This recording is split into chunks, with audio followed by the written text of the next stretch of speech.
लड़ते हैं, बेगुनाह लोगों को ये छुड़वाते हैं। जो इंतज़ार पंजोता है, जो खान साहब के वकील हैं, उनको 35 दिन से ज़्यादा अगवा किया गया और जब उनकी कोई वीडियो रिलीज़ की गई, इंतहाई बुरी हालत, एक मुअज़्ज़ज़ वकील, बैरिस्टर, खान साहब के तर्जुमान, किसी के वो वालिद बच्ची के, देखें एक मुअज़्ज़ज़ शख्स को इस तरह हाथ पैर बांध के इसको वीडियो रिलीज़ करना इंसानियत की भी तस्लील है। और पूरी दुनिया हमारे बारे में क्या सोचती होगी कि हम अपने वकला हज़रा के साथ, तर्जमानों के साथ, वर्कर के साथ और ख़वातीन के साथ स्पेशली किस किस्म का सलूक करते हैं। सबसे पहले मैं इंसानी हकूक़ की पामाली के बारे में बात करना चाहती हूँ कि PDM की हुकूमत ने ठेका लिया हुआ है कि ये अवाम को तकलीफ़ देते हैं, कारकुनान को, सियासी जमात को, PTI को तकलीफ़ देते हैं। वकला इनकी इज़्ज़त के अंदर है, जजेस इनकी इज़्ज़त के अंदर है, ख़वातीन इनकी इज़्ज़त के अंदर है, कोई इनसे महफूज नहीं है। जहाँ तक आपने PIA की निजकारी की बात की, देखें सीधी सी बात है, ये जो इस दफ़ा का बजट का विज़न दिया गया था PDM की तरफ से, शहबाज शरीफ ने कहा था, ख़ुद कहा था कि ये बजट IMF का दिया हुआ है, IMF के ये टारगेट पूरे नहीं कर सकते। इन्होंने घर का सामान बेच के, चाहे उसमें PIA थी, चाहे पाकिस्तान के जितने भी एसेट्स थे, उसको बेच के इन्होंने कहा सरमायाकारी लेकर आनी है।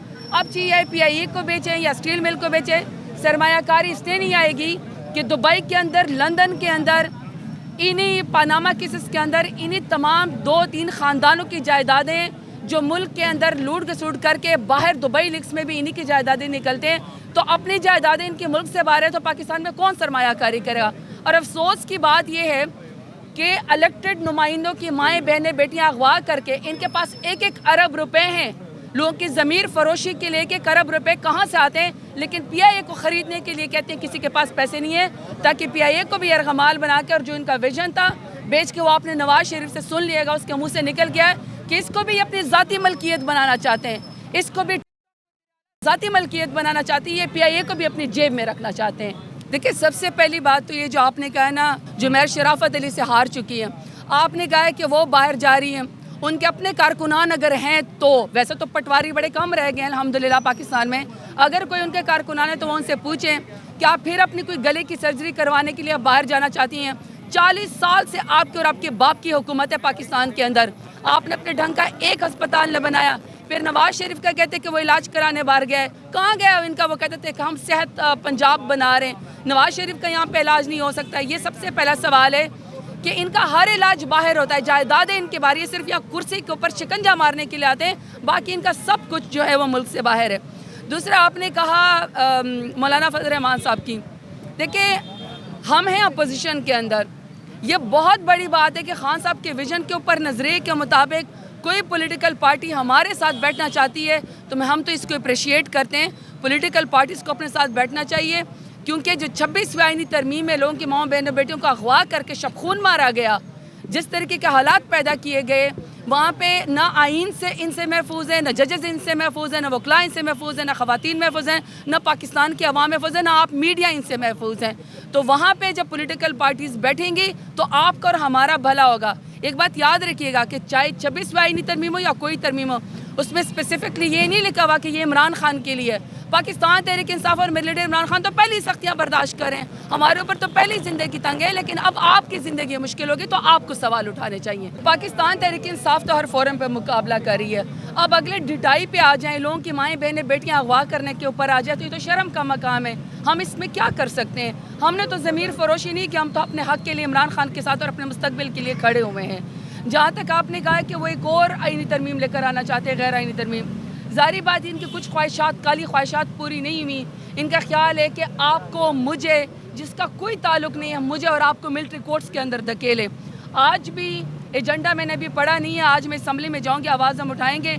ये फिर कोई ऑर्डिनेंस लेकर आना चाहते हैं, कोई कानून लेकर आना चाहते हैं कि 3 महीने तक आपको बग़ैर किसी वजह के अगवा किया जा सकता है, कोई भी आपको डिटेंशन में रखा जा सकता है। ये कोई मतलब भेड़ बकरियां हैं पाकिस्तान के 25 करोड़ आवाम?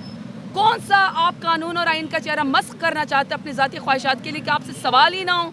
यानी आपको 3 महीने के लिए गायब कर दिया जाए, आप वापसी पे कह के इंडिया पे भी आपने हमला किया है, फलाने मुल्क के ऊपर भी आपने हमला किया है, फलानी जायदाद के ऊपर भी आपने हमले किया, आपसे फिर ज़बरदस्ती जो मर्ज़ी बयान ले लें। तो किसी भी सिविलियन का मिलिट्री के अंदर, कोर्ट्स के अंदर ट्रायल नहीं होना चाहिए।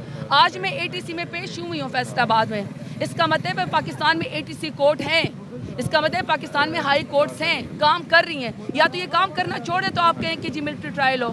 جب یہ کام کر رہی ہیں، ہم یہاں پہ پیش ہو رہے ہیں، ہم سرنڈر کر رہے ہیں، تو پھر اس کا مطلب ہے کہ سویلینز کا ملٹری ٹرائل نہیں ہونا چاہیے. یہ ضرور کوشش کریں گے، دوبارہ سے آئین کا چہرہ مسخ کرنے کی کوشش کریں گے پی ڈی ایم. ان کی خواہش ہے کہ اب کوئی اپنے نمبر پورے کریں، لیکن ہم ہر طریقے سے آپ کی میڈیا کے توسط سے بھی لوگوں کے شعور کے لحاظ سے ہم اپنی جنگ ان کے سامنے پرامن طریقے سے لڑیں گے اور ہم ہر فورم پہ اس کا آواز اٹھائیں گے. اچھا، بالکل یہ غلط تاثر پھیلانے کی کوشش ہو رہی ہے کہ کارکن مایوس ہیں یا پارٹی میں کوئی آپس میں رفٹ ہے. ایک بات یاد رکھیے گا کہ 8 فروری کو پاکستان تحریک انصاف کو 3 کروڑ سے زیادہ کا ووٹ ملا ہے. جبر کے باوجود، ظلم کے باوجود، ابڈکشن کے باوجود پاکستان تحریک انصاف سب سے بڑی پولیٹیکل پارٹی ہے. اور کسی اور پولیٹیکل پارٹی پہ میرے کارکنان کی طرح، میرے لیڈر عمران خان کی طرح، ہماری طرح ظلم کا عذاب اور جبر کا عذاب نازل ہوتا نا، تو پی ڈی ایم کی طرح یہ لوگ پی ڈی ایم والے جوتے چھوڑ کے بھاگ چکے ہوتے ہیں. کوئی نائی کے، کوئی چپڑاسی کیا کام ہے کے اوپر. یہ تو پاکستان تحریک انصاف کا ورکر ہے جو پاکستان تحریک انصاف سے جڑا ہوا ہے. یہ سب سے مضبوط پارٹی ہے.